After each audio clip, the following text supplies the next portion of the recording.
how teams actually structure Test cricket now. आपको क्या लगता है कि if things don't go in our direction, then we might see a change in Test cricket? Baseball में पूरी team के पास mandate है कि आपने 5 के रन रेट से मिनिमम खेलना ही खेलना है. That now lot of coaches and bowling teams are implementing this as their go-to plan from ball one. सोचो कि wicket keeping is your not even a primary skill now. Batting has to be your primary skill. Wicket keeping can be your secondary skill. और ये पहले नहीं होता था. जितना pressure एक टीम फेस करती है T20 मैच में, because you are under scrutiny, 120 balls are going to change everything, that उसमें एक बॉल इधर से उधर गेम बदल सकती है. रणजी, विजय हजारे या स्मैट, ये एक ऑडिशन है फॉर आईपीएल एंड फिर आईपीएल ऑडिशन है फॉर व्हाटसएवर फॉर्मेट, है ना? यही हो रहा है आज के डेट में. यही है बस, इसमें कोई सेकंड थॉट नहीं. हम इसको harsh reality of Indian cricket माने, जो मर्जी माने, but this is the ground reality. BCCI का क्या इंसेंटिव है कि रणजी में भी पैसा इन्वेस्ट करना, जैसे सैलरीज बढ़ा दी?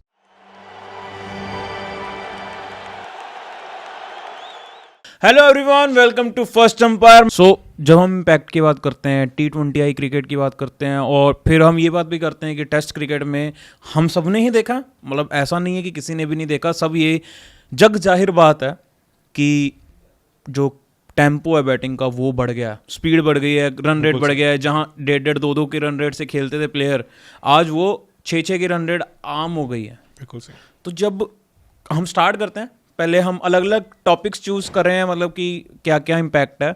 सो we will start with batting tempo first, और बैटिंग इन टोटलिटी की बात करेंगे, but starting with batting tempo की अगर हम बात करें तो थोड़ा सा इस पे सर थोड़े नंबर फेंकिए. क्लासिकल एग्जाम्पल आप ये देखो कि जो बैटिंग टेम्पो इंक्रीज हुआ है उसमें आप नो डाउट, इसमें टेस्ट क्रिकेट में प्लेयर्स लाइक सहवाग, गिलक्रिस्ट, ये सब भी एग्जिस्ट करते थे, पर हमें पता है वो अपने आयरास के आउटलायर्स थे. They were not like a very consistent kind of a thing. Ab things like baseball have actually made the tempo of the game like a very standard thing. मतलब आप ये सोचो, baseball में पूरी टीम के पास mandate है कि आपने 5 के रन रेट से मिनिमम खेलना ही खेलना है.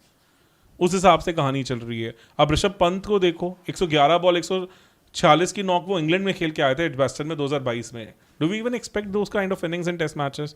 आउटलायर इनिंग्स नहीं थी, उन्होंने गेम को चलाया. अब क्या हो गया है, how teams actually structure test cricket now. First 30 overs ball हरकत कर रही है. अगर आप एशियन कंडीशंस की बात नहीं कर रहे हो, आप सेना कंट्रीज की बात कर रहे हो, वहां पता है कि पहले इवन वेस्ट इंडीज भी इंक्लूड उसमें कर सकते हैं. पहले 30 ओवर बॉल हरकत करेगी मैक्सिमम. ऑस्ट्रेलिया में तो पहले 20 ही करती थी. उसके बाद 31st ओवर से लेके 80 ओवर्स तक 50 ओवर के पास आपके पास ऐसा फेज है जहां बॉल ने कुछ नहीं करना ज्यादा. मतलब हल्की फुल्की कहानी है, रिवर्स स्विंग इनटू पिक्चर आ जाती है, कुछ और आ जाता है, अदरवाइज नहीं आना. वहां पे अब टीम्स एनफोर्सर्स खिलाने लग गए हैं, जैसे कि आपके ट्रेविस हेड हैं, ऋषभ पंत हैं, बेन स्टोक्स हैं, हैरी ब्रुक भी इसी तरह से खेलते हैं. मतलब जिनका काम क्या है कि आप दूसरी टीम को इतना बैकफुट पे धकेल दो कि आप बेसिकली फिर मैच में कम बैक करने की सिचुएशन कर ही नहीं सकते. BGT is a classical example. BGT में अगर आप देखो तो इंडिया को एडलेड में और इवन ब्रिस्बेन में अगर किसी प्लेयर ने पीछे धकेला तो वो ट्रेविस हेड थे, क्योंकि उन्होंने इतनी स्पीड से रन स्कोर किए कि आपके पास फिर वो कम बैक का मौका ही नहीं मिलता. आप एकदम से रियलाइज करते हो कि 40 ओवर में 200 रन पड़ गए. तो वहां पे मतलब आप इतना गेम से बाहर हो जाते हो कि then just doing the catch up job. ये आप सोचो हाल था ब्रिस्बेन में कि हम ड्रॉ, मतलब फॉलो ऑन बचा रहे हैं, उसको सेलिब्रेट कर रहे हैं कि अब ड्रॉ हो जाएगा मैच. इस तरह से हमारा ड्रेसिंग रूम था एंड ऑल. ये वही टीम है जो पिछले साल ब्रिस्बेन में, मतलब पिछली बार ब्रिस्बेन में गाबा में मैच जीत के आई थी. तो इतना फर्क पड़ जाता है टेम्पो का. Certain players are basically taking the things forward. T20 ने इस चीज़ को कैसे ओवरऑल इम्पैक्ट किया है? पहली बात तो अगर आप टेम्पो की बात करें तो डिफरेंसेस ये आ गए हैं कि नंबर ऑफ शॉट्स बहुत ज़्यादा खुल गए हैं. अब आप फील्ड का पूरा एरिया एक्सेस कर सकते हैं. 360 degree play so easy. Scoops खेल रहे हो आप, जो ये शॉट्स पहले एग्जिस्ट नहीं करते थे. अब आप ये सोचो, पूरी बीजीटी में अगर एक टाइम पे आपने बोलैंड को अंडर प्रेशर देखा हो तो वो सिर्फ और सिर्फ तब था जब उनका नीतीश कुमार रेड्डी के साथ पाला पड़ा था. Nitish Kumar Reddy played those ramp and everything over third man also. मतलब इस तरह की कहानी थी कि एक टाइम पे बीच में बोलैंड को समझ नहीं आ रहा था कि यार इस बंदे को मैं करूं क्या.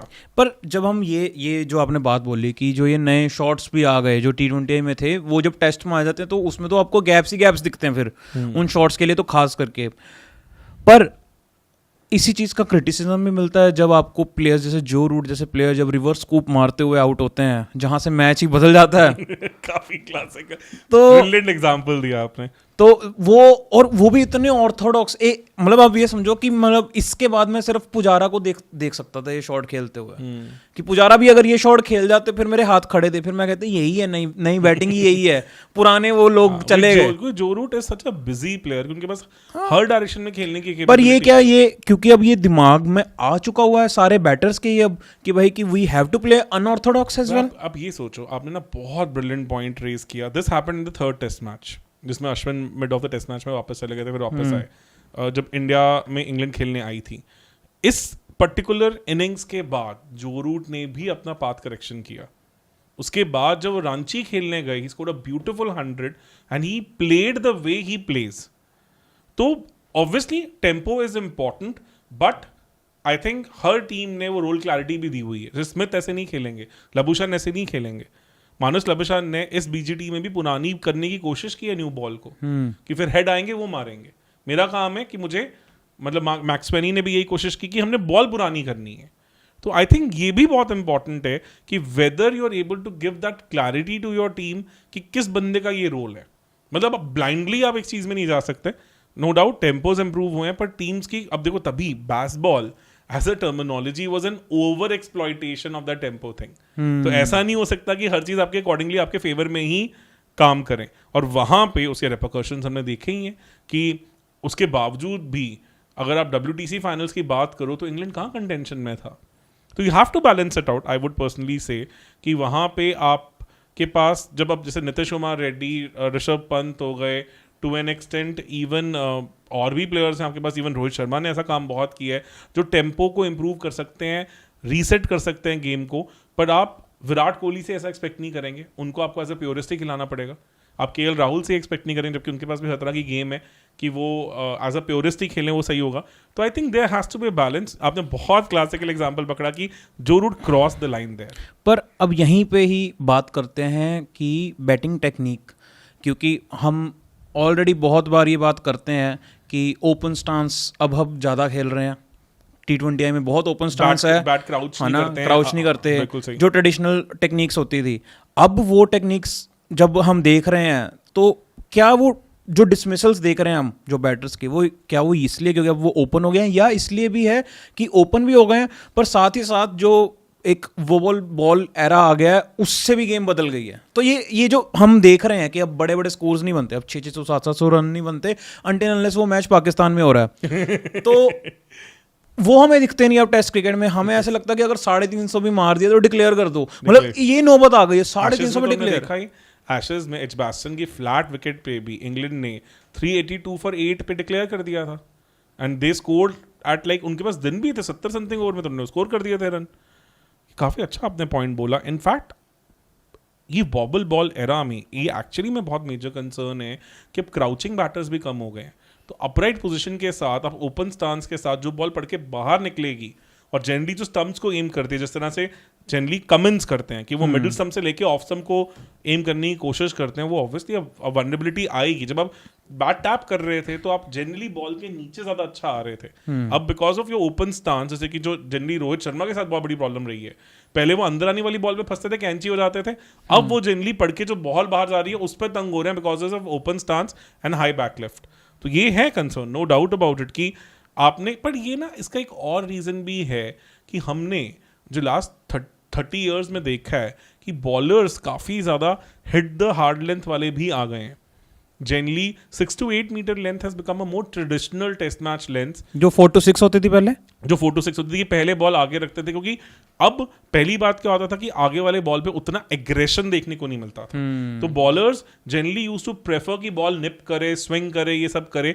अब because batters are more aggressive on relatively fuller lines, तो वहां पे अब बॉलर्स भी 6 to 8 मीटर लेंथ ज्यादा करने लग गए हैं। थोड़ा सा ये स्ट्रेटजी ज्यादा देखने को मिल रही है कि पहले जो ये शॉर्ट बॉल बोल रहे हो या आप बोल रहे हो हार्ड लेंथ बोल रहे हो, ये करा के पहले आप बैकफुट पे धकेलते हो और फिर आप सक्कर बॉल डालते हो, फिर आप फुल बॉल डालते हो। बिल्कुल सही, और ये काफी अच्छी चीज है। और ये इनफैक्ट आपने देखा हो कि हार्ड लेंथ का कॉन्सेप्ट टेस्ट मैचेस से T20 में रिफ्लो किया है। टेस्ट मैचेस में because 6 to 8 metre length is so difficult to hit that now lot of coaches and bowling teams are implementing this as the go to plan from ball 1. हम देखें तो काफ़ी हद तक ये जीटी ने इस साल नॉर्मलाइज किया. जीटी तो आके 6 से 8 मीटर लेंथ में फंस जाती है, वहीं बॉल करती रहती है. तो ये एक बहुत बड़ा फर्क आया है कि वाइसा वर्सा इफेक्ट भी है कि T20 में भी ये चीज़ें आई हैं, तो वो टेस्ट के कारण उन्होंने वो चीज़ों को वहाँ पे इम्प्लीमेंट की है.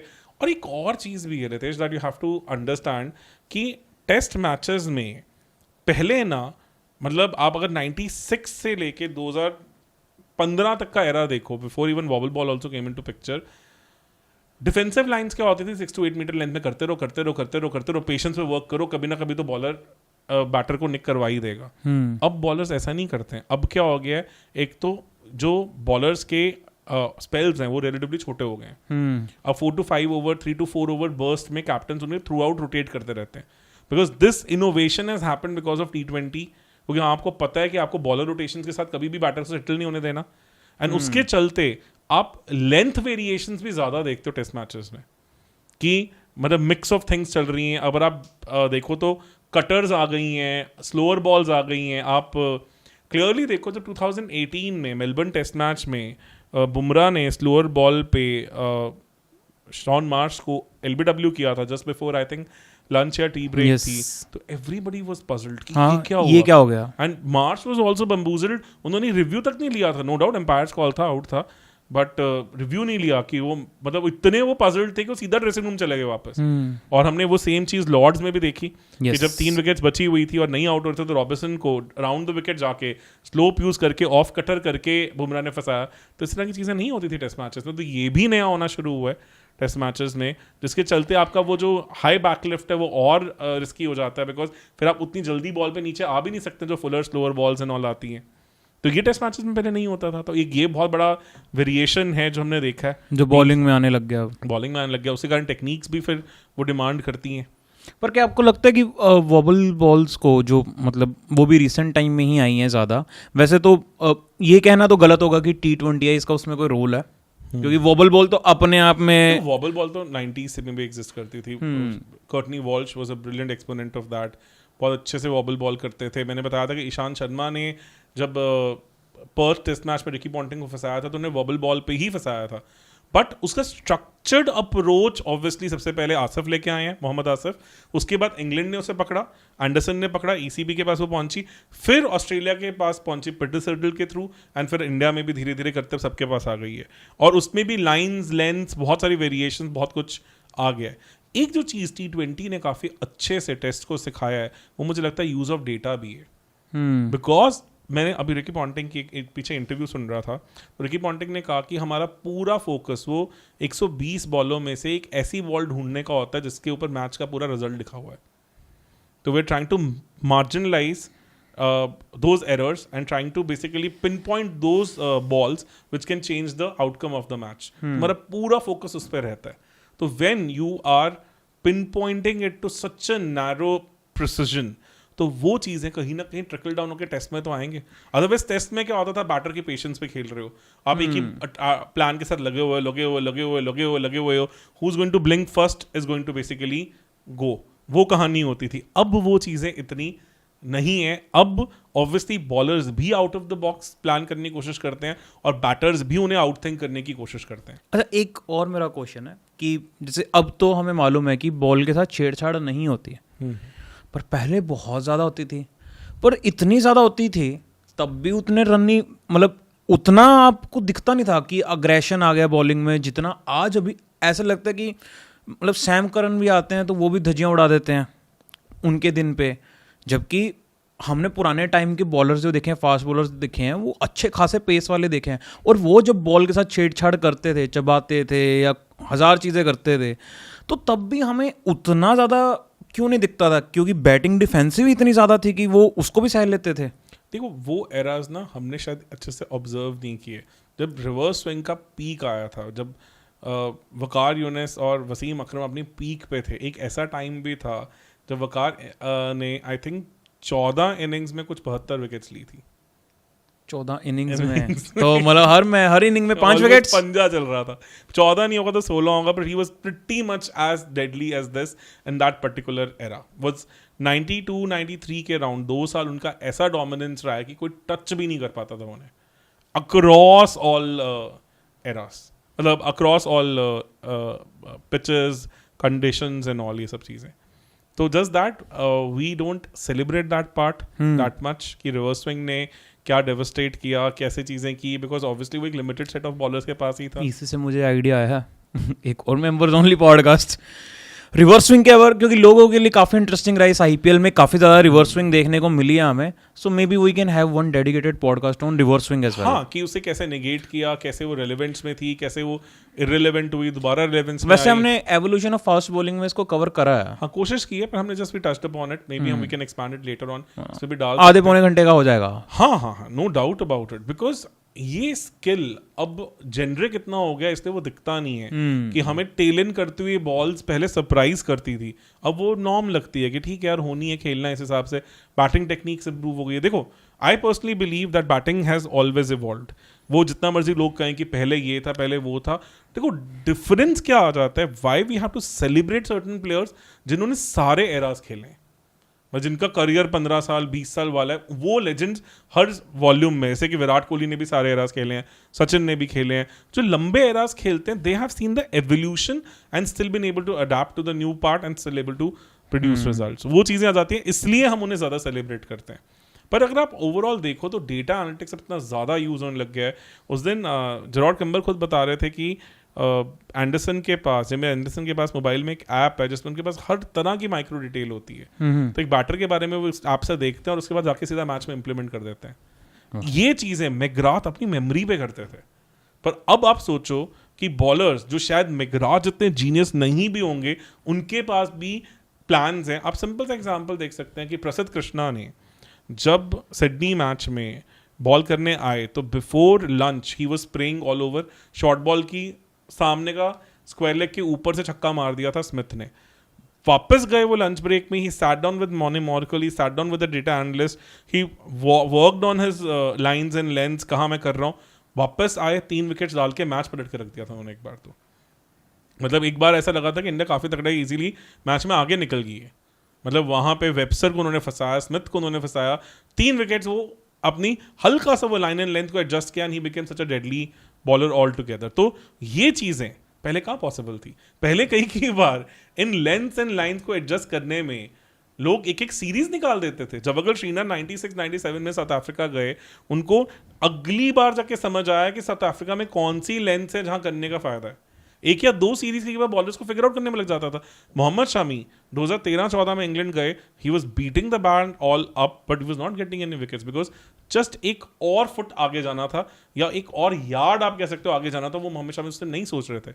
इस बीजीटी में हमने आकाशदीप को वो देखा कि लुक्ड अनलकीएस्ट बॉलर ये सब हुआ, but he was little too short for those conditions. थोड़े और फुल होते गेम चेंज हो जाता। अब ये चीजें, ये डेटा आपको विद इन द इनिंग्स भी नहीं, विद इन द सेशन मिल पा रहा है। इतना माइक्रो ब्रेकअप होना शुरू हो गया। ये चीजें पहले कहाँ थी? तो ये ऑब्वियसली T20 ने डाला, बिकॉज T20 में आप किसी भी टीम में विदाउट डेटा एनालिस्ट काम सोच ही नहीं सकते। चलिए सर, इस पे भी आते हैं। उससे पहले हमने बैटिंग भी देख ली, बॉलिंग के भी देख लिया। अब हम चलते हैं विकेट कीपर्स के बारे में, जिनको हम ऑफनली नेग्लेक्ट कर देते हैं। और हमारे तो है भी विकेट कीपर थोड़े ऐसे से जो कैप्टनसी में भी निगलेक्ट हुए हैं। तो कैप्टनसी की बात कर, सॉरी विकेट कीपर्स की बात करें तो क्या कुछ उनमें भी ट्रांसफॉर्मेशन आया या वो वैसे ही चल रहा है? देखो यार कि इंग्लैंड ने सबसे पहले जब एलन नॉट को खिलाया था तो टेलर करके कीपर थे, उनसे बेटर थे, but Bob Taylor I think if I remember correctly, तो Alan Knott was picked because of pure batting. तो उस एरा में कितने ज्यादा क्रिटिसाइज हुए थे, जबकि एलन नॉट भी टॉप नॉच कीपर थे। उसके बाद इंग्लैंड ने ये Jack Russell versus Alex Stewart ये ट्रेंड इंट्रोड्यूस किया। एलेक्स स्टुअर्ट को वो एज अ कीपर प्रेफर करते थे, जबकि Jack Russell was a beast, he was a next level keeper. और जब ऑस्ट्रेलिया ने ये ट्रेंड इंट्रोड्यूस किया था कि वो एडम गिलक्रिस्ट को लेके आए थे, तो उस टाइम पे हिली के जब होम ग्राउंड पे मैच हो रहा था तो क्राउड ने ऑलमोस्ट बॉयकॉट किया था ऑस्ट्रेलियन टीम का। मतलब इतना अनहर्ड ऑफ था ये सब चीज़ें। आज बिकॉज ऑफ T20। अब इस IPL की बात करो, इस IPL की सभी टीम्स को एक बार हम देखते हैं, उसमें कैन यू इवन अंडरस्टैंड और इमेजिन कि एक wicket keeper with lesser batting abilities can be even a part of the team? Chance ही नहीं है। आप ऊपर से शुरू करते हैं, पंजाब, प्रभसिमरन इस सीजन के one of the finds of the tournament है। दिल्ली में आ जाओ, KL राहुल, अभिषेक पुरेल, दोनों उनके one of the main batters हैं। ऋषभ पंत हो गए वहां पे आपके, चलो वो एक्सेप्शन है, चलो बट यार टेस्ट में तो वो भी बहुत बड़े प्लेयर है। फिर पूरन हो गए, ठीक है ना, ये फिर आपके पास KKR में डीकॉक हो गए, गुरबाज हो गए, ठीक है। MS धोनी ऑब्वियसली, फिर he is bringing lot of, उन्होंने अपने प्राइम में बहुत कुछ ऑलरेडी कर दिया है। वहां पे अगर आप रिकल्टन आ जाते हैं, सॉल्ट देखो, रिकल्टन देखो, फिर क्लासन देखो, मतलब हर किसी के पास, यहाँ पे संजू सैमसन है, ध्रुव जुरेल है, बटलर है, everybody is having like proper batter as a wicket keeper. तो उससे टेस्ट मैचेस में फर्क पड़ा है। बल्कि अब तो 2-2 खिलाने लग गए हैं। ईशान किशन, क्लासन एक ही में खेल रहे हैं। हाँ, ऑब्वियसली वहाँ पुरेल और KL राहुल खेल रहे हैं, जितेश और सॉल्ट खेल रहे हैं, कितने सारी जगहों पे ये हो रहा है कि आप सोचो कि wicket keeping is your not even a primary skill now. Batting has to be your primary skill, wicket keeping can be your secondary skill. और ये पहले नहीं होता था, ये नहीं होता था। आप सोचो कि विद्यमान साहा को भी अपनी बैटिंग पे काम करना पड़ा टू बिकम रेलेवेंट, अदरवाइज वो प्योर विकेट कीपर वाली वाइब ज्यादा थी उनकी। Obviously he was one of the best in the world. आप सोचो इंग्लैंड कितना ज्यादा स्ट्रगल कर रही है वहाँ पे, जो फोक्स हैं वो इतने बढ़िया कीपर हैं, इस टाइम पे वर्ल्ड के one of the best keepers हैं, वो प्लेइंग 11 का पार्ट ही नहीं बनते जस्ट बिकॉज आप जेमी स्मिथ को देखते हो, या आप ओली पोप को भी कीपिंग करते हुए देखते हो, या बेस्टो को कीपिंग करते हुए देखते हो, because they are better batters. तो वो बहुत मैटर कर गया कि अब T20 के चलते आप, क्योंकि इतना छोटा फॉर्मेट है कि आप एक पूरा स्लॉट ऑफ प्लेयर को, जहां आप इम्पैक्ट प्लेयर ने इतना ज्यादा फर्क डाला है वहां पे IPL में, वहां सोच सकते हो कि अगर आपका विकेट कीपर बैटर नहीं है तो कितना ज्यादा टीम की बैलेंस को हिला देता है। उसके चलते हमारे पास इतने amazing batter wicket keepers exist करने लग गए हैं। इंडिया में हम उंगलियों पे 10 गिन सकते हैं इजीली, मतलब 10 ऐसे बैटर्स गिन सकते हैं जो अच्छे विकेट कीपर्स भी हैं और विकेट कीपिंग बैटिंग में वो अच्छे खासे ऑप्शंस भी देते हैं। मतलब अगर आप क्लियरली देखो तो हमने अभी गिने ही ऑलमोस्ट 10। इंग्लैंड के पास 4-5 है, ऑस्ट्रेलिया के पास है जॉस इंग्लिश, एलेक्स कैरी, कितने सारे हैं, ये न्यूजीलैंड के पास है, सबके पास है। तो ये एक ट्रांसफॉर्मेशन आया है जो पहले नहीं था कि अब your wicket keeper has to be a proper batter. Top 6 में विकेट कीपर्स कभी बैटर्स नहीं होते थे पहले, इसलिए हमें ये स्टैंडर्ड ही होता था ना पहले कि 7वें 8वें 6वें 7वें नंबर पे नंबर 7 होता था विकेट कीपर्स के लिए डेडिकेटेड, है ना। और उससे पिछले एरा में चले जाओ तो 8, 9, 10, 11 में भी आपको बहुत सारे विकेट कीपर्स दिखते थे। अब तो टॉप 6 में विकेट कीपर के बियॉन्ड देखते ही नहीं है। Has to be a proper batter. हाँ, ऐसा हो सकता है कि maybe his role is different, तो इसलिए वो टॉप 6 में नहीं आ रहे हैं, बट वो easily can be in top 6 also. तो ये बहुत बड़ा ट्रांजिशन है, ये पहले क्रिकेट का पार्ट नहीं था। मतलब कि पहले आप विकेट कीपर्स को मस्ट बैटर्स की तरह ट्रीट नहीं करते थे। T20 ने पूल ऑफ टैलेंट इतना बना दिया है ना कि जहां पे हर टीम के पास 4-4, 5-5 ऑप्शंस हैं, तो देन दे कैन इवैल्यूएट कि ये बंदा टेस्ट लेवल विकेट कीपर भी है कि नहीं है, तो इसे हम पिक्चर में ले आते हैं। और मुझे लगता है बुरा भी नहीं है, बिकॉज एज अ बैटर अगर आप कॉन्सेंट्रेशन लेवल्स की बात करो तो टॉप ऑर्डर बैटर का जितना कॉन्सेंट्रेशन लेवल चाहिए होता है वही विकेट कीपर को भी चाहिए होता है, तभी टॉप लेवल बैटर स्लिप में खड़े होते हैं। इसीलिए हम T20 में फिर भी शायद देखते हैं विकेट कीपर्स ऊपर आ जाते हैं ओपन करने, क्योंकि विकेट कीपिंग का वर्कलोड उतना ज्यादा नहीं होता है, पर टेस्ट में बहुत ज्यादा होता है, इसलिए आप ओपन नहीं करवा सकते। ओपन नहीं होगा, वो नहीं होगा, 1, 2, 3 में नहीं होगा। संगाकारा ने किया है, फिर एज अ कीपर और एज अ नॉन कीपर उनकी फॉर्म में बहुत डिफरेंस था। मैंने पहले भी बताया कि इसमें एक ही एक्सेप्शन है, वो AB डिविलियर्स, और वो तो फिर एलियन है, वो तो इंसान है ही नहीं है। सिर्फ उन्होंने ऐसा करके दिखाया कि जहां पे उनकी average as a wicket keeper and as a pure batter भी बहुत ज्यादा फर्क नहीं था। Otherwise obviously, but still you can, आपने पंत को नंबर 5 पे अब कितनी बार बैट करते हुए देखा है, ठीक है ना। पहले कहाँ हो सकता था, आप विद्यमान साहा के साथ वो सोच सकते थे कि वो नंबर 5 के बैटर होंगे। No maybe in Indian conditions, maybe an outside chance, but definitely not in SENA conditions. तो वो बहुत बड़ा फर्क आया कि wicket keepers are not proper batters in your test team, so they are actually a proper allrounder, not exactly a pure keeper. ये तो कोई, I can't recall any team at this moment जिनका wicket keeper is a pure wicket keeper but not a batter. Australia थे जिन्होंने Tim Paine की I think lesser batting abilities को भी accommodate किया। उसका रीजन भी यही था कि वो एज अ कैप्टनसी उस टाइम क्राइसिस में बहुत मेजर रोल प्ले कर रहे थे, उनका man management skill was preferred, तो उनका वो स्किल इंपॉर्टेंट था फिर।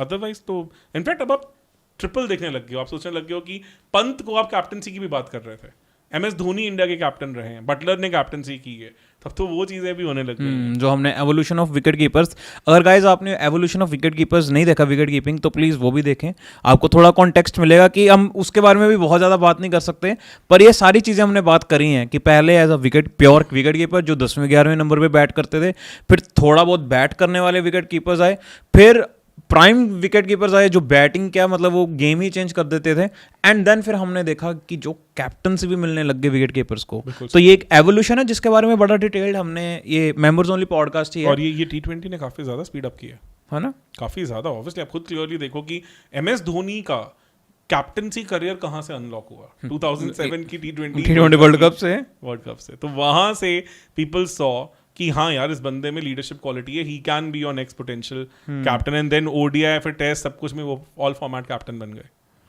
तो definitely that is obviously a very important thing. चलिए सर, अब अगर हम बात करें जब हम पावर हिटर्स की ही बात कर रहे थे ऑलरेडी, तो पावर हिटिंग का कोई रोल पहले था टेस्ट क्रिकेट में, क्योंकि अब तो हमें पावर हिटिंग भी देखने को मिलती है, फिनिशेस दिख रही हैं अब हमें कि मतलब एज प्रॉपर प्योर फिनिशर जा रहे हैं और वो पेल रहे हैं, मतलब क्या ये चीज़ हमने पहले देखी थी कभी?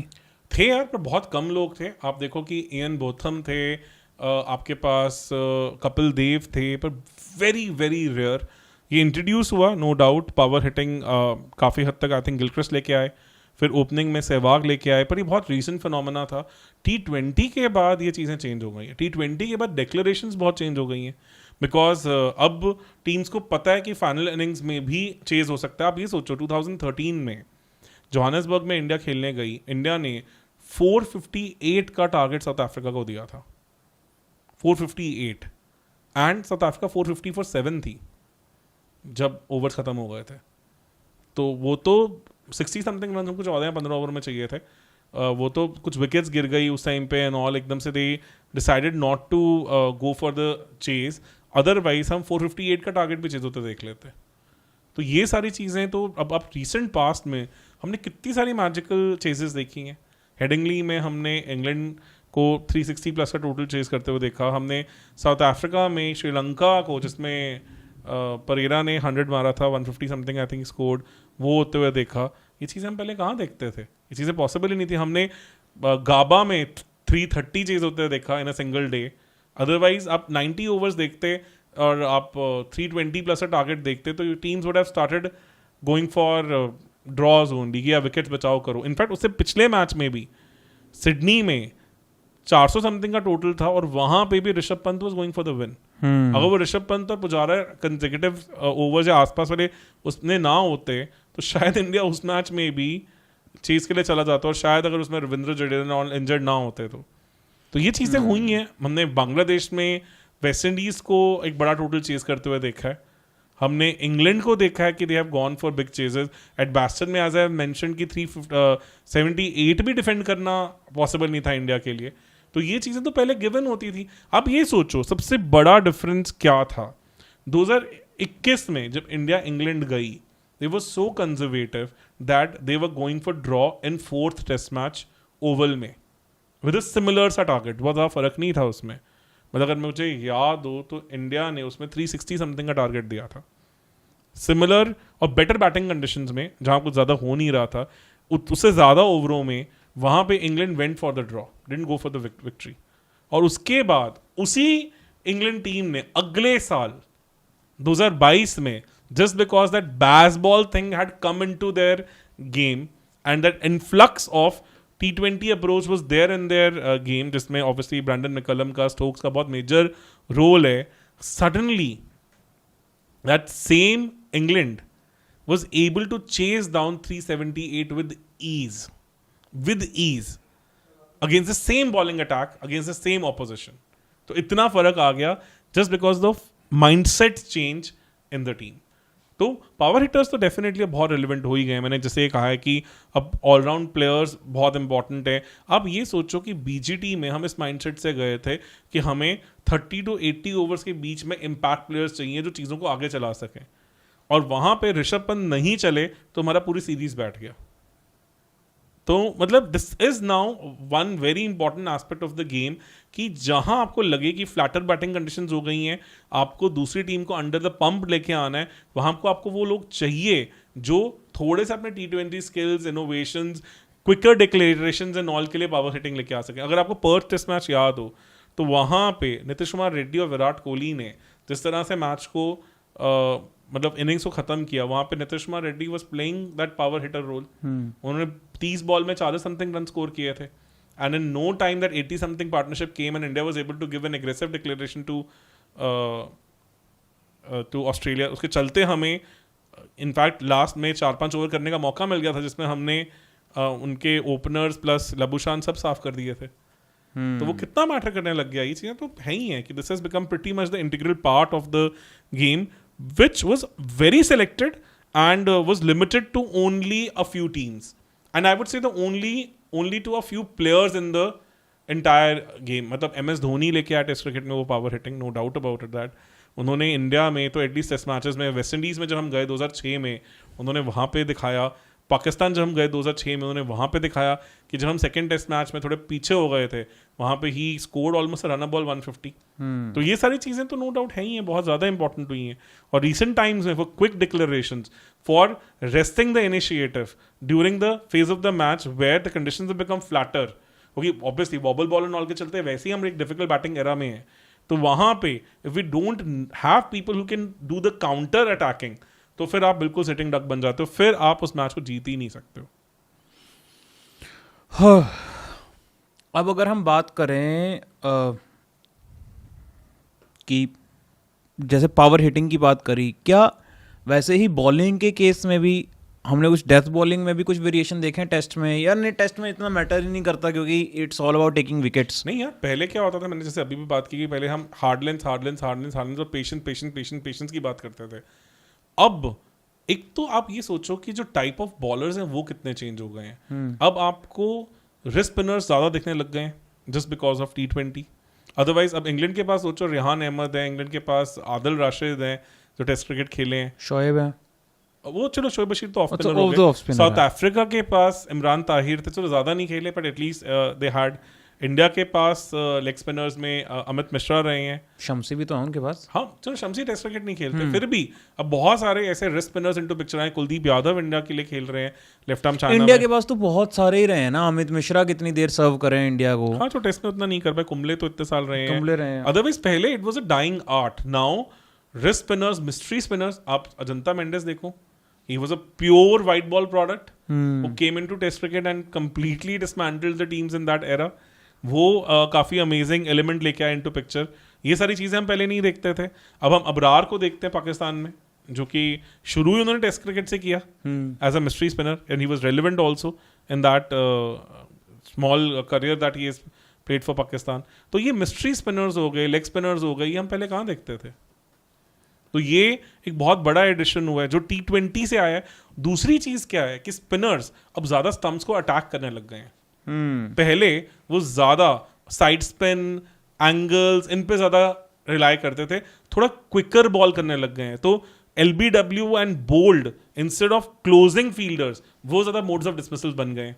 और विराट कोहली ने उसके कारण काफी स्ट्रगल किया है, क्योंकि उनको जब आप with in the pitch ball कर रहे हैं तो वो एक ऐसी चीज थी जो उनके लिए एक सबकॉन्शियस लेवल वाली ट्रेनिंग नहीं थी, जो इतने सालों से बचपन से कोचिंग में वो करते आए, वो नहीं था। उनको कॉन्शियसली अडॉप्ट करना पड़ा अपने न्यू स्टाइल ऑफ बैटिंग पे। तो जहां पे bowlers were giving less air to the ball, they were keeping it more into the stumps, bringing in all those variations of the pitch. ये सब चीजें पहले कहाँ थी? पहले साइड स्पिन होती थी, स्लिप्स इनटू पिक्चर लेके आने की कोशिश करते थे, close in fielders with over spin and all लेके आने की कोशिश करते थे। Now spinners are attacking the stumps a lot more. और प्लस DRS आने के बाद तो और फर्क आ गया है। उनको पता है कि LBWs एंड बोल्ड्स आपको और मिलेंगे because of the techniques that batters are now using, कि वो अपने बैट को पिक्चर में कम लेके आने, पिक्चर में कम लेके आने की कोशिश करते हैं। उसके चलते we are getting more LBWs and bowleds also against spinners. तो ये एक बहुत बड़ा एवोल्यूशन है। अब सोचो Ravindra Jadeja as a left arm finger spinner शायद पिछले एरा में उतने रेलेवेंट बॉलर काउंट भी ना होते, बिकॉज ये नहीं मैं कह रहा हूं कि वो अच्छे बॉलर नहीं है, शायद उनको इनिशियल लेवल पे पिक ही नहीं किया जाता कि शायद वो लूप नहीं कर रहे हैं, फ्लाइट नहीं दे रहे हैं, ये सब नहीं कर रहे हैं, is more quicker off the surface, वो सब चीज़ें हैं. एंड आई क्लियरली रिमेंबर, मैंने पहले भी बात की है कि 2013 में जब बीजीटी खेलने आई थी इंडिया, तो स्मिथ बैटिंग कर रहे थे और जडेजा बॉलिंग कर रहे थे. एक बंदे ने कमेंट भी किया था क्रिकेट इन्फो पे कि look at the standard of test cricket today. And Smith became the second best batter after Donald Bradman and Sachin Tendulkar, and Jadeja is one of the best all-rounders in the history of the game, number one all-rounder today. और quite a long period नहीं of time. For the longest time भी हो गया. longest time के लिए भी हो गए. तब ये सोचो कि वो क्यों पॉसिबल हुआ है, because they are able to bring those subtleties into the test cricket also. Otherwise जो प्रज्ञान ओझा जैसे लेफ्ट आर्म फिंगर स्पिनर थे, used to give more air to the ball, या आपके मुरली कार्तिक जैसे लेफ्ट आर्म फिंगर स्पिनर थे, रंगना हैराज जैसे स्पिनर्स थे, वो ज्यादा रेलेवेंट गिने जाते थे कि they are using the flight, deception, all those things. But अब वो चीज़ नहीं है. अब we are seeing lot of bowlers, Rashid Khan भी टेस्ट क्रिकेट खेल रहे हैं, अच्छा कर रहे हैं, तो ये चीज़ें नहीं हो पाती पहले. तो ये फर्क आया है कि हाँ, mystery spinners, quick arm leg spinners, all those bowlers are also coming into the picture now. And along with that fast bowling में वेरिएशंस बहुत ऐड हुई हैं. अगर हम ओडीआईज की भी बात करें तो ओडीआईज में overall death bowling has improved. Batting में एक मैं सिंपल एग्जांपल, इन ओडीआईज में अगर मैं बात करूं तो आप होबार्ट का वो चेज याद करो. अगर 320 इंडिया को 40 ओवरों में चेज करना था तो सचिन तेंदुलकर ने कहा था इसे तो T20 से ट्रीट करो. 160 ही तो चेज करना है, वो तो चेजेबल है, कितनी बार हम करते आ रहे हैं. आईपीएल इतने साल खेल लिए थे and it became a chasable thing. सोचो ये सिंपल लर्निंग इंडिया के पास 2003 वर्ल्ड कप में नहीं थी. हमें पता ही नहीं था कि 360 चेज कैसे करना है. वी वर ब्लैंक कि 360 चेज करने की हमारे पास कोई लर्निंग एग्जिस्ट नहीं करती. अब बैटर्स फेज वाइज तोड़ देते हैं ओडीआई को. पहले 10-15 ओवर जहां पावर प्ले है वहां अग्रेसिव क्रिकेट खेलना है, फिर एक्यूमुलेशन जोन में आ जाना है, फिर डेथ में फिर से दोबारा उस स्किल को ले आना है. तो they are playing it according to the phases. Team वैसे सिलेक्ट हो रही है, माइक्रो रोल्स असाइंड है टीम को, किसका काम इस फेज में, इसका काम इस फेज में है. वो सब चीजें पहले कहाँ थी.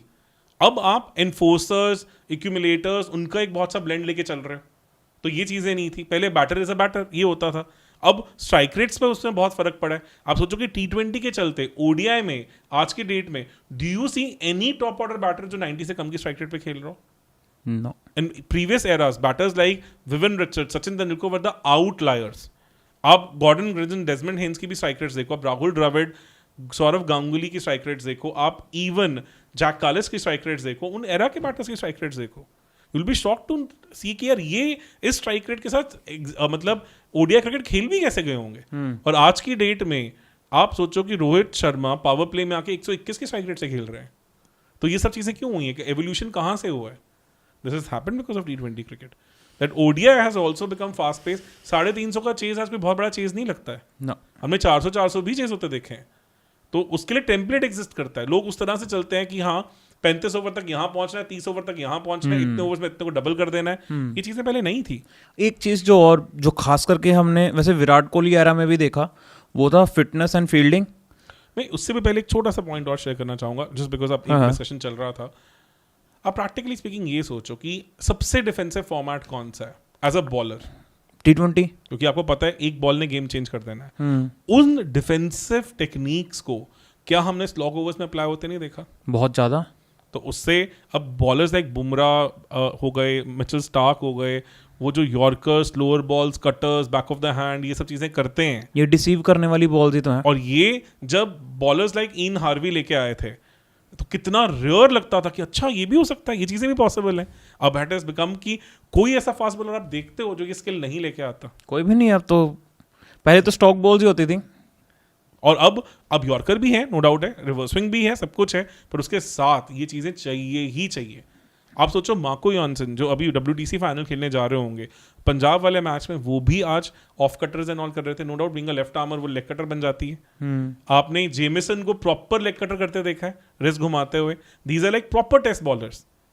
अब ऐसा क्यों नहीं होगा कि एक फेज उनको दिख रहा होगा 200 की पार्टनरशिप लग गई, 150 की पार्टनरशिप लग गई, they could bring the same skill in test cricket also, in ODI also. ODI में तो हमने क्लियरली देखा है because bowlers have improved their defensive skills due to T20.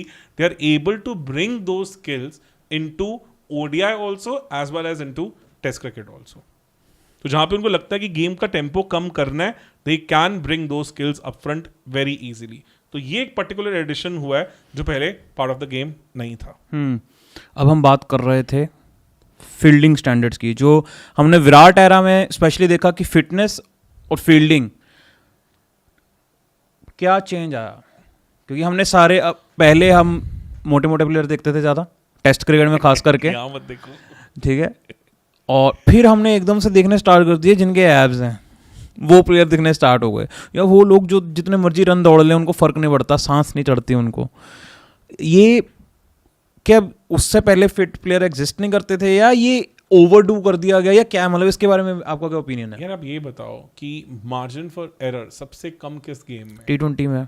वहां पे एक बॉल, एक ओवर, एक मिसफील्ड, एक सब कुछ मैच रिजल्ट डिसाइड कर सकता है। तो जितना प्रेशर एक टीम फेस करती है T20 मैच में, because you are under scrutiny, 120 balls are going to change everything, that उसमें एक बॉल इधर से उधर गेम बदल सकती है। तो टेस्ट में तो आप ये समझो ना कि इतनी ज्यादा, मतलब आप समझ लो कि एक बॉल इतनी मैटर नहीं करती उस कॉन्टेक्स्ट में। मतलब एग्जांपल बताता हूँ, ऑलमोस्ट 2000 टेस्ट मैचेस हो चुके हैं, हम 150 सालों से ऑलमोस्ट टेस्ट क्रिकेट खेल रहे हैं। आपको क्या लगता है टोटल कितने परसेंट मैचेस होंगे जो 3 या 3 से कम विकेट पे टीम जीती है या अंडर 30 रन जीती है? कितने परसेंट ऐसे टेस्ट मैचेस होंगे 2000 मैचेस में से? पता नहीं, आप ही बताओ। एक रफ एस्टिमेशन कैसे? 2000 मैचेस में से जो 30 या 30 से कम रन्स में जीते हैं, या फिर 7 या 7 से ज्यादा विकेट्स आउट हुई थी फिर भी चेज करें, मतलब 1 विकेट, 2 विकेट या 3 विकेट की विक्ट्री आई। कंसिडरिंग कि पहले ड्रॉज बहुत ज़्यादा होते थे, 50% मैच तो ड्रॉ ही हो जाते थे, उनमें से क्लोज मार्जिन वाले मैच 50% में से देखा जाए तो 10% होगा, तो in totality 5%, not more than 3%। चलो मैं पास था। फिर इसका मतलब 2000 टेस्ट मैचेस में हमने सिर्फ 40 या 50 8 मैक्स 60 ऐसे टेस्ट मैचेस देखे हैं जो इतने क्लोज तक गए हैं कि 30 से कम मार्जिन में मैच जीते हैं, या फिर 7 विकेट्स, 8 विकेट्स या 9 विकेट्स की विक्ट्री आई है। अब यही चीज अगर हम T20s में अप्लाई करें तो क्या ही बात करनी है। मतलब टेस्ट मैचेस अभी भी बहुत ज्यादा वन साइडेड होते हैं जो होते हैं। अब ये चीज जो आपने बोली, ये मैंने रिसेंट टाइम में कम होते हुए देखी है कि मार्जिन्स बहुत श्रिंक हो गए हैं। अब नो डाउट चाहे मैच 3 दिन में खत्म हो जाता है, तो वो ऐसे होता है कि ऑन द सीट्स चल रहा होता है मैच, कि आप गए वॉशरूम गए और बाहर आए तो कई बार आपको पूरी टीम ऑल आउट हुई दिखती है। ये कितनी बार हो चुका है। ये भी है, ये एक नेगेटिव इम्पैक्ट भी है कि हाँ डिफेंसिव टेक्निक्स काफ़ी ज़्यादा हिल गई हैं, तो उसके चलते ये चीज़ें भी बहुत रेगुलरली होती दिखती हैं। तो हाँ, तो हम बात कर रहे थे ये फील्डिंग के बारे में। तो अब ये सोचो ना कि अगर T20 ऐसी गेम है जहाँ पे ये जो हम 2 to 3% टेस्ट मैच की बात कर रहे हैं, वहीं पे ऑलमोस्ट 30-40% T20 में मैचेस होते हैं जो यहीं डिसाइड होते हैं, तो आप सोचो मार्जिन फॉर एरर कहाँ है फील्डर के पास।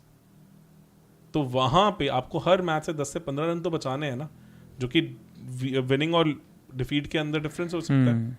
तो वहाँ पे आप कोई भी बैड फील्डर टीम हाइड ही नहीं कर सकती, और प्लस बैटर्स की एवोल्यूशन हो चुकी है, वो 360 डिग्री खेलते हैं तो फील्ड का हर कोना यूज कर लेते हैं।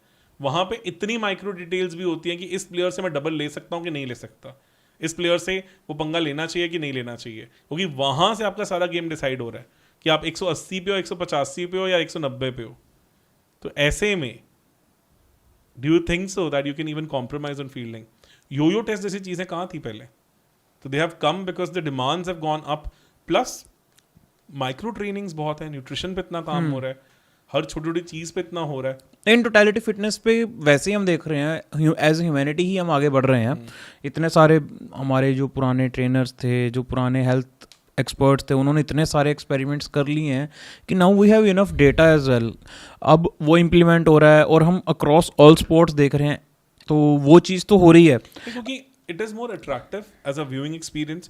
You have to pack it up in a very small package. 3 hours की गेम बनानी है, आपको पता है मार्जिन फॉर एरर बहुत कम है, तो ऑब्वियसली जो हम अमेरिकन स्पोर्ट्स के साथ देखते आए थे हमेशा कि जो बहुत अट्रैक्टिव स्पोर्ट्स क्यों हैं, बिकॉज फिटनेस को बहुत ज़्यादा वैल्यू करते हैं अपने स्पोर्ट्स में, ठीक है ना। वही सेम चीज़ें कैरी पैकर लेके आए थे क्रिकेट में उस टाइम पे यार, कि ये तोंदों के साथ खेलते हो या तुम इतनी अट्रैक्टिव गेम नहीं बना सकते हो।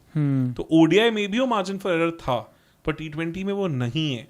तो वही सेम प्लेयर जब ऑल फॉर्मेट प्लेयर बनते हैं तो ऐसा नहीं हो सकता कि they can drop their fitness levels.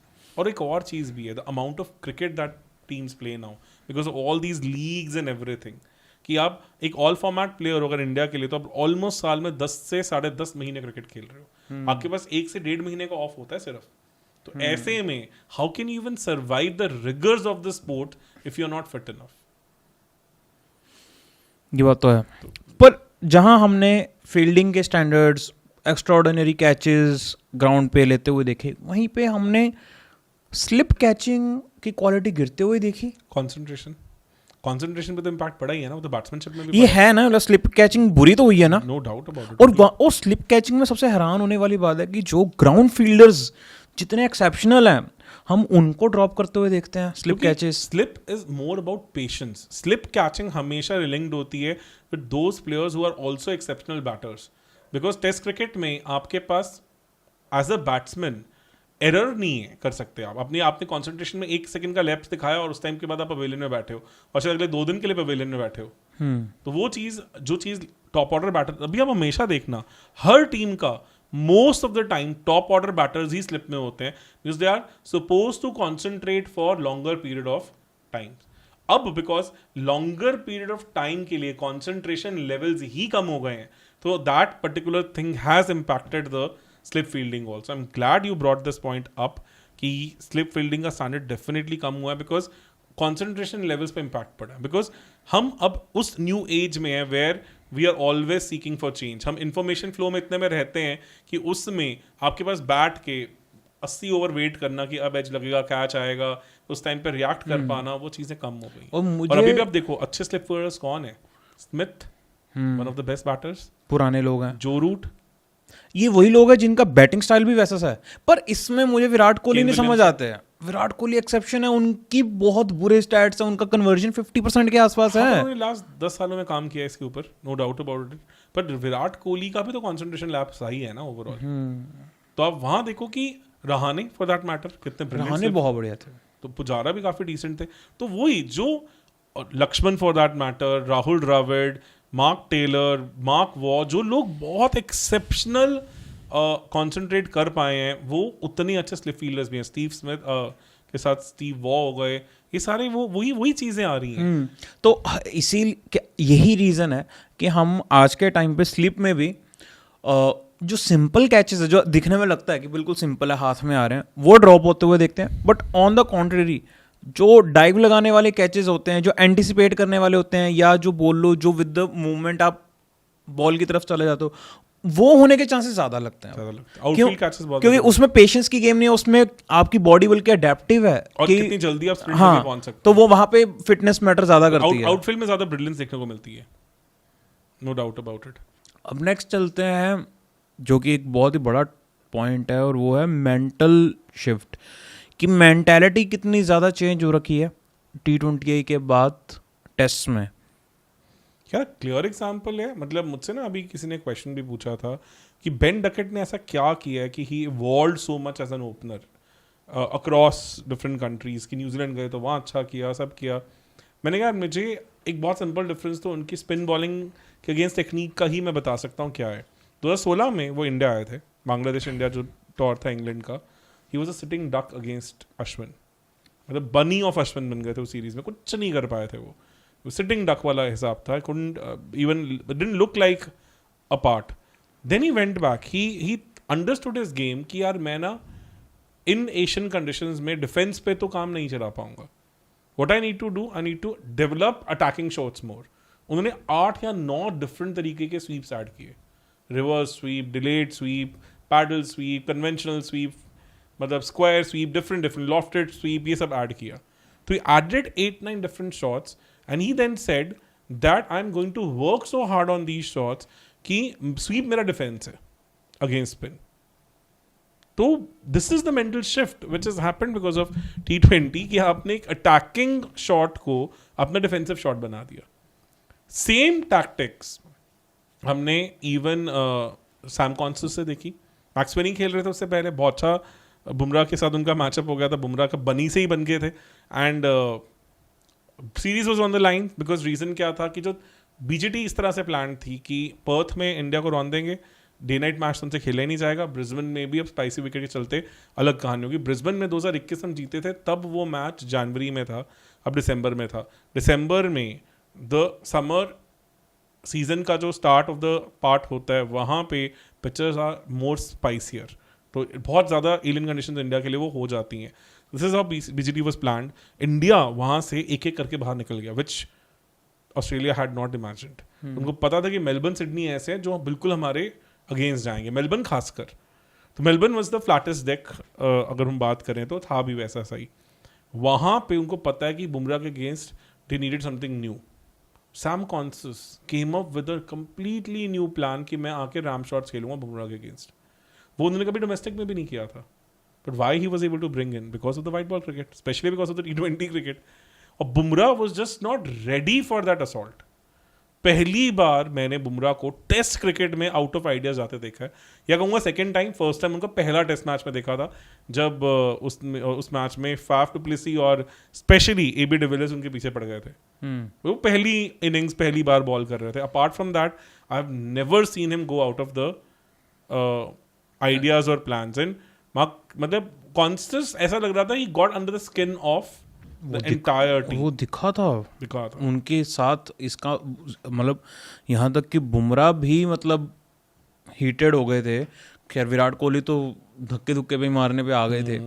तो वो जो ऑस्ट्रेलिया की ये मूव थी कि हम एक ऐसा प्लेयर भेजेंगे जो अटैकिंग क्रिकेट खेलेगा, वो भी इंडिया के मोस्ट अटैकिंग बॉलर के अगेंस्ट, वो वर्क कर गई. और आप ये सोचो, आप ये सिर्फ ऐसा नहीं है कि हम सिर्फ ये फॉरेन प्लेयर्स के साथ देख रहे हैं. Jaiswal is a classical example that somebody who took that aggressive approach to test cricket brilliantly in recent past. मतलब अगर आप देखो तो पर्थ में जाके वो डैडी 100 करना और जाके उस टाइम पे मिचेल स्टार्क को ये बोलना that your ball is coming too slow on my bat, audacious था यार. वो audacious था. The kind of series 45 की एवरेज सीरीज आप ऑस्ट्रेलिया में करके आ रहे हो. somebody who we all felt might be a sitting duck against those Australian giants on a seaming wicket, one of the toughest batting conditions in the recent history in Australia थे वो. तो मतलब वहाँ पे 45 के एवरेज से आप करके आ रहे हो, तो that clearly speaks volumes about the audacity these players now have because of the exposure to such a fast-paced game. तो mentality shift तो बहुत brilliantly आया है.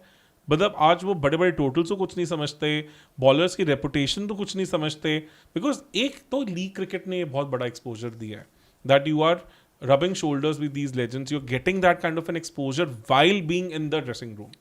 तो अब जायसवाल के लिए because of the IPL seasons you've spent, उनके लिए वो players नए तो नहीं है ना.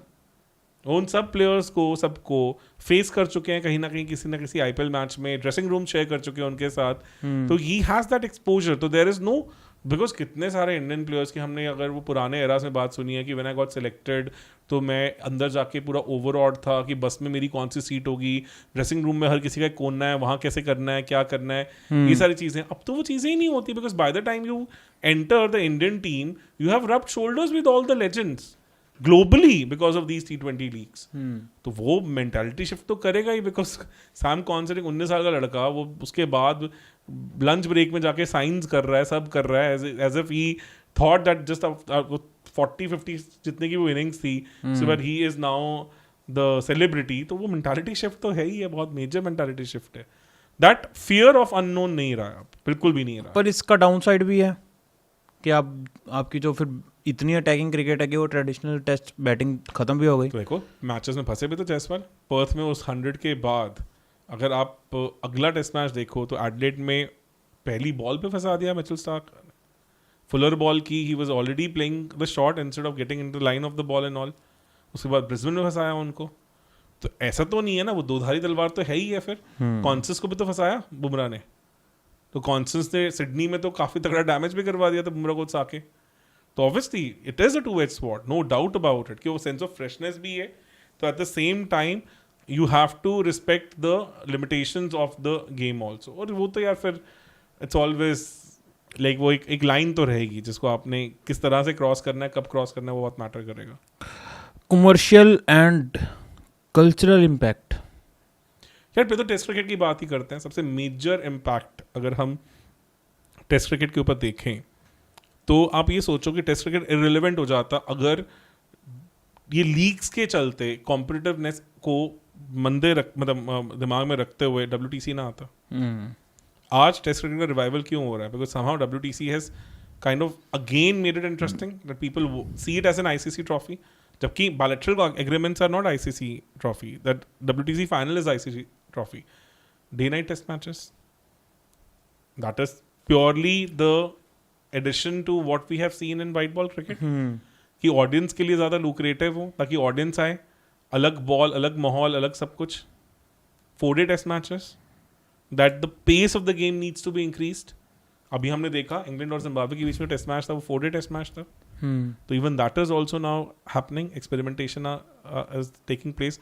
अदरवाइज शायद जिम्बाब्वे इंग्लैंड का मैच ही ना होता, बिकॉज ऑब्वियसली वो जो ऑलमोस्ट मतलब बॉटम ऑफ द टेबल पे बैठे हैं उनके बीच में तो मैचेस पॉसिबल ही ना होते. ये चीज़ें क्यों हो पा रही हैं, एक्सपेरिमेंटेशन क्यों हो पा रहे हैं?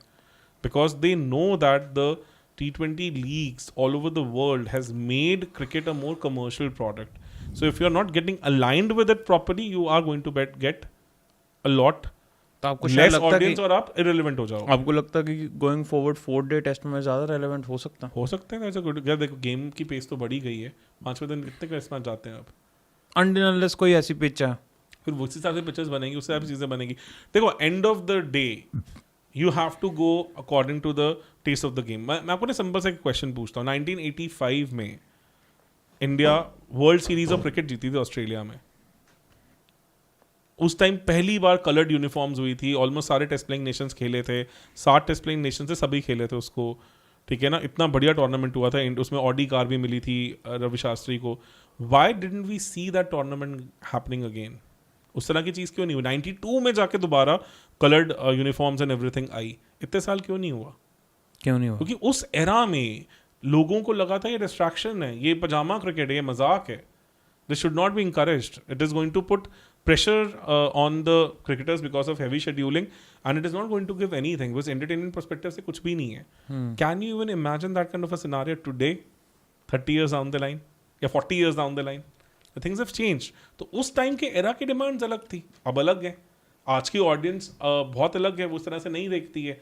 तो आपको अगर वो वाइडर ऑडियंस तक पहुंचाना है तब भी उसकी कमर्शियल एस्पेक्ट को बरकरार रखना है. कि अगर आप प्राइम टीवी के 40 घंटे एक मैच को दे रहे हो, कि 8 घंटे का एक दिन निकल जाता है ऑलमोस्ट, अगर आप सब कुछ गिन लो, टॉस वॉस ये वो सब, तो 35 से 40 घंटे अगर आपको एक मैच को देने हैं प्राइम टाइम में, तो obviously from a commercial angle you have to add certain things to it so that becomes more lucrative for the audience, ताकि वो कमर्शियल वायबिलिटीज ऑफ सीरीज रहे. और ऑब्वियसली काफ़ी कंट्रीज जूझ ही रही हैं उसको लेके. मतलब बिग 3 के बियॉन्ड कहाँ टेस्ट क्रिकेट उतनी रेलिवेंट रही है अभी कमर्शियली. न्यूजीलैंड को बड़ी सीरीज नहीं मिलती. ऑस्ट्रेलिया, इंग्लैंड और इंडिया के अगेंस्ट सिवा तो कोई है ही नहीं है. साउथ अफ्रीका इतना क्रिप करती है कि हम पूरे साल में WTC पूरे साइकिल में 10-10 टेस्ट मैच खेल रहे होते हैं, जबकि बिग 3 पूरे एक साल में इतने मैचेस खेल रहे होते हैं. तो definitely this is important. I think it is important because things have change यार. अब हमारी को 1 मिनट का रील देखना भी क्योंकि बहुत ज़्यादा लगता है, जब हम पहले घंटों की डॉक्टर सीरीज भी देखते थे. तो I think it's a good thing. If evolution is taking things forward and still making things relevant, it is good. I don't think so it's bad. ODI cricket को तो आप ये सोचो ना कि कल्चरल इम्पैक्ट इतना ज़्यादा आया है कि T20 के चलते ओडीआई क्रिकेट आज की डेट में इरेलीवेंट हो गया. मतलब world cup, no doubt, ODI world cup is still the most important tournament as far as cricket is concerned. जो उसमें कमर्शियल्स इन्वॉल्व हैं. इंग्लैंड ने 2019 में बहुत पैसे कमाए, 23 में इंडिया ने बहुत कमाए, ऑडियंस में बहुत वाइडर एक्सेप्टेंस है. हमने भी क्लियरली देखा कि हमें लगा क्योंकि उसकी एक लेगेसी है. लेगेसी है, कॉम्पिटिटिव है वो. दैट्स अ ट्रू कॉम्पिटिशन जहाँ पे एक तो ट्रैकेबल है. WTC 2 साल है, उसमें बहुत सारे वेरिएबल्स हैं because all these bilateral contracts के. एक टीम 10 मैच खेल के भी आपको याद भी नहीं रहता कि कौन कब कहाँ जीता था, कैसे हुआ था. 10 मैच खेल के भी पहुंच रही है, 20 मैच खेल के भी पहुंच रही है. बहुत सारी डिफरेंट चीजें हैं. That's a very fair contest that ODI because you play against each other in similar conditions and competitive अच्छी क्रिकेट है. But apart from that ODI world cup और कौन सी चीज़ ODI में रिलेवेंट रह गई है? चैंपियंस ट्रॉफी तक में भी टीमों ने अपनी बेस्ट टीम्स नहीं भेजी हैं. आप सोचो, ऑस्ट्रेलिया ने नहीं भेजी, कितनी और सारी टीम्स के मेन प्लेयर्स मिसिंग थे. इंडिया का मतलब जसप्रीत बुमराह को हमने रिस्क नहीं किया, ऑब्वियसली वो इंजर्ड भी थे तब भी. मतलब और उसके बाद आप सोचो बायलैटरल्स का क्या हाल हो गया. बायलैटरल्स में I don't even remember when was the last time India, Australia or even I would say teams like South Africa were able to send their A team किसी bilateral series में. The best I've seen India ने Champions Trophy से पहले जो England से हुई अपनी वहाँ A team उतारी, because obviously that was a trial as far as Champions Trophy is concerned. उसमें भी काफी experimentation था. तो bilateral series में तो clearly interest इतना कम हो चुका है कि उसकी रेलेवेंसी खत्म हो गई. तो ये कल्चरल इम्पैक्ट तो आया ही है, कमर्शियल एस्पेक्ट तो आया ही है कि ओडीआई में आजकल वर्ल्ड कप के beyond nothing is now important. Even Champions Trophy was a dud affair this time around. वो बात तो नहीं थी. काफी मैचेस में इंटरेस्ट लोगों ने लूज किया, काफी वन साइडेड मैचेस भी हुए क्योंकि वन साइड मैचेस भी हुए. तो that is the reason that in fact globally जो T20 लीग्स होते हैं they attract more people now. South Africa में अब ओडीआई टूर्नामेंट करवा लो और अब SA20 देख लो. तो bilateral ODI versus SA20 से SA20 is doing more, they are making more money, they are more commercially viable projects. तो ये बहुत बड़ा impact है कि ODI की तो existence को खतरे में ला दिया है as far as T20 is concerned. That's a, I'm not saying कि negative impact, maybe T20 has exposed the limitation ODI format had. अब ये सोचो सबसे ज़्यादा changes पिछले 20 सालों में किस format में हुए हैं? ओडीआई में हुआ. T20 तो वहीं का वहीं खड़ा है. तो only change we have seen कि आईपीएल में इम्पैक्ट है, वो तो भी किसी इंटरनेशनल में आया भी नहीं है. ओडीआई में तो कितना कुछ चेंज होता रहता है हर तीसरे दिन. 2 बॉल, ये बॉल, वो बॉल, फील्डिंग डिसीजन, ये सब चीजें. Why are you changing? जो चीज नहीं चल रही होती उसी में चेंज करते हैं ना. टेस्ट क्रिकेट में चेंज नहीं आए उतने, T20 में चेंज नहीं आया. तो ओडीआई का तो एग्जिस्टेंस काफी ज्यादा चैलेंज हुआ है because T20 is a better marketable product than ODI in a similar competitive environment उस चीज में. चलिए सर आगे चलते हैं हम लास्ट चीज़, और वो है प्लेयर डेवलपमेंट पाथवेज, यानी कि स्काउटिंग एंड ऑल. तो टेस्ट में अब क्या T20 की वजह से, वैसे ऑलरेडी ये बात हो रही है कि हमने जो कैप्टन बनाया इस बार, वो rather than seeing his records, हमने उनकी आईपीएल की फॉर्म पे उनको, या उनकी जो पीआर है उसके बेसिस पे, या रेपुटेशन है, जो रिकॉर्ड्स नहीं रेपुटेशन है, उसके बेसिस पे हमने कैप्टन बनाया. आप मुझे ये बताओ कि लास्ट टाइम कौन सा इंडियन टेस्ट प्लेयर रणजी के बेसिस पे सिलेक्ट हुआ है? आप बीजीटी पे ब्रेक बाय ब्रेक चलते हैं. रोहित शर्मा चलो पुराने प्लेयर है, लेजेंड है, पर वो तो कब से रणजी तो वो भी नहीं खेले थे. 10 साल तो उन्हें भी हो गए थे. जायसवाल, हाँ लोग कहेंगे कि he has done the hard yards in Ranji, पर वो उससे पहले ही बहुत बड़े प्लेयर थे. वो अंडर 19 के एरा से ही बहुत बड़े प्लेयर थे. उसके बाद मतलब उन्होंने जो अंडर 19 वर्ल्ड कप में किया, फिर वाइट बॉल में किया, फिर then obviously that IPL season of 2023 pushed his international career forward. IPL के बाद वो आई बॉल्स उनको मिली कि हाँ यार ये बंदा है कुछ. डेब्यू उसके बाद हुआ टेस्ट मैच में, सब में उसके बाद ही हुआ ना. फिर उसके बाद नंबर 3 पे शुभमन गिल खेल रहे हैं. वो कहाँ रेगुलरली रणजी खेलते दिखते हैं. विराट कोहली तो मेरे ख्याल से शायद उनसे पुराना तो सचिन ने खेली थी रणजी. अब ये जो 2025 में खेले हैं उससे पहले 2012 में खेले थे, ठीक है ना. 5 में Rishabh Pant, we all know वो कहाँ से कंटेंशन में आए. तो नीतीश कुमार रेड्डी, सभी के सभी हमारे जो प्लेयर्स हैं, बॉलर्स हैं, बुमराह हमें कहाँ से मिले हैं? आईपीएल से. सोचो वाइट बॉल के इतने स्टेबल सॉलिड क्रेडेंशियल्स के बाद जाके डिस्कशन हुआ कि यार इस बंदे को टेस्ट में खिलवाना है कि नो डाउट वो फर्स्ट क्लास भी काफी खेले हुए थे, पर उसके कारण कंटेंशन में नहीं आए थे.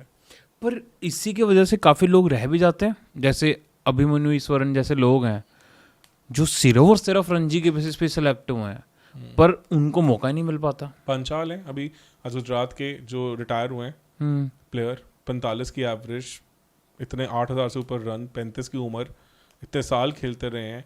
मतलब 2022 में clearly remember as a backup player भी इंडियन टीम में आए थे, सब था. नहीं हुआ डेब्यू, खेल ही नहीं, एक भी मैच नहीं खेल पाए. और आपने सालों साल 8 ओवर्स के आप शान रहे हो, pretty much knocking on the doors रहे हो, but still you couldn't make it because you were never the part of the IPL. You never got those eyeballs from the audience. Karun Nayar का अगर ये दिल्ली का ये आईपीएल का comeback ना होता, डू यू थिंक सो कि उनके बारे में बात भी हो रही होती आज? वही डायलॉग हो जाता जो श्रेयस अय्यर के लिए आया कि no room for him. Champions trophy की बात तो यही हुआ था के टाइम पे. तो ये तो देखो है, this is the harsh reality कि जो दिखता है वो बिकता है. And these T20 leagues have given eyeballs to these players and then automatically becomes the gateway to any other international हाँ, अगर देखा जाए रणजी के बेसिस पे साई सुदर्शन का सेलेक्ट तो होना नहीं बनता. 39 के एवरेज है. पर एट द सेम टाइम जो उन्होंने आईपीएल में करके दिखाया, ऐसे लगता है कि इनसे बढ़िया कोई टेक्निकली साउंड बैटर नहीं Better नहीं है है। जो बड़े बड़े बॉलर्स को खत्म कर देता। खत्म और पिचेस भी काफी चैलेंजिंग तो रही हैं, ऐसे तो नहीं है। और प्लस हमने देखा कि उन्होंने 8 ओवर पे भी करके दिखाया, फिर वो ऑस्ट्रेलिया 8 ओवर पे भी। तो वही चीज़ है यार, you can't rule out everything because there are pros and cons also, because no doubt हम जो वाइट बॉल में ओडीआई क्रिकेट में कर पाए हैं, T20 में कर पाए हैं, वैसा सा हम डोमिनेंस अभी तक टेस्ट क्रिकेट में नहीं रिक्रिएट कर पाए हैं। हम जितना मर्जी क्रेडिट दें कि our team as a fast bowling unit has done well, सब कुछ, but the harsh reality is we are still not a dominant test team beyond our own boundaries.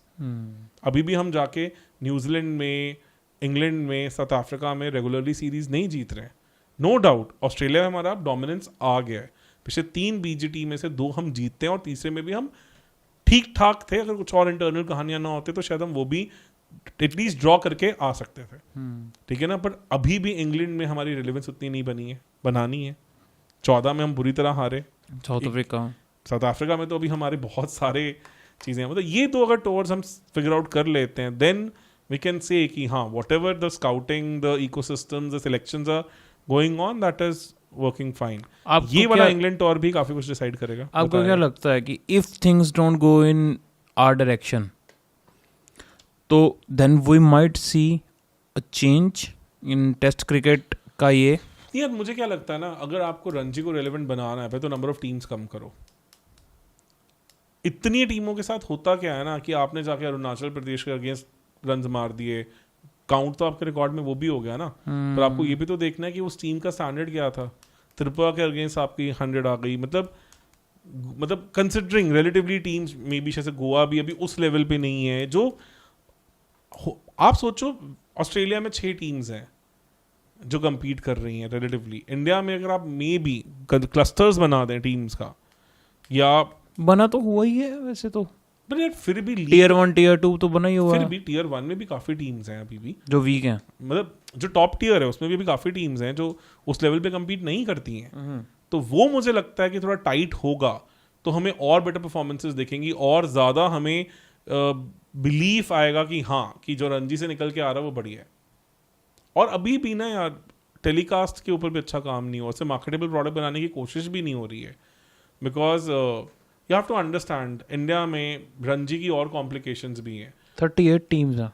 38 teams. और एक और चीज़ देखो यार, रणजी की एक और प्रॉब्लम क्या है कि रणजी में स्टेट बोर्ड्स का पेनिट्रेशन बहुत ज़्यादा है। तो BCCI is also not having a direct commercial control over the process. वहाँ पे उनको बहुत कुछ स्टेट बोर्ड्स को, ग्राउंड्स को बड़ा कुछ देना पड़ जाएगा। तो BCCI के लिए it is not making that much of a commercial sense also ना। मतलब ये रितेश काफी इंपॉर्टेंट पॉइंट बन जाता है। अब ये सोचो, IPL एक ऐसी एंटिटी है जो टोटली कौन ओन कर रहा है? BCCI। तो putting in all the efforts to make it a huge success make sense to them. On the contrary Ranji में अभी भी स्टेट बोर्ड्स का काफी मेजर रोल है। अगर वो फाइनेंशियल सक्सेस बनाना है उसे, अगर आप चाहते हो कि ब्रॉडकास्टिंग क्वालिटी बढ़े, चाहते हो कमेंटेटर्स बेटर आए, ऑडियंसेस को इंकरेज करने के लिए एक्टिविटीज हों, आप सोच सकते हो किस लेवल की कॉम्प्लिकेशंस को आपको नलिफाई करना पड़ेगा। आपको 38 डिफरेंट स्टेट बोर्ड्स के साथ जूझना पड़ेगा, उन सबकी कॉम्प्लेक्सिटीज को सबको समझना पड़ेगा, फिर जाके उसे कमर्शियल वायबल प्रोडक्ट बनाना पड़ेगा। Do you think so that is even workable? इतने सारे मूविंग पार्ट्स के साथ चीजें हो सकती हैं? बहुत मुश्किल है। हमने इस IPL में देखा है कि 8 या 9 टीमें मतलब हैं जो मतलब इस चलो 8 नहीं तो 5 या 6 टीमों ने तो अच्छा खासा स्ट्रगल किया जिन के साथ IPL टीम्स को अपने स्टेट बोर्ड्स के साथ ग्राउंड शेयर करने थे। वहाँ हमने देखा कि KKR को प्रॉब्लम आई, वहाँ हमने देखा कि SRH को प्रॉब्लम आई, वहाँ हमने देखा कि और टीम्स भी उतनी खुश नहीं थी।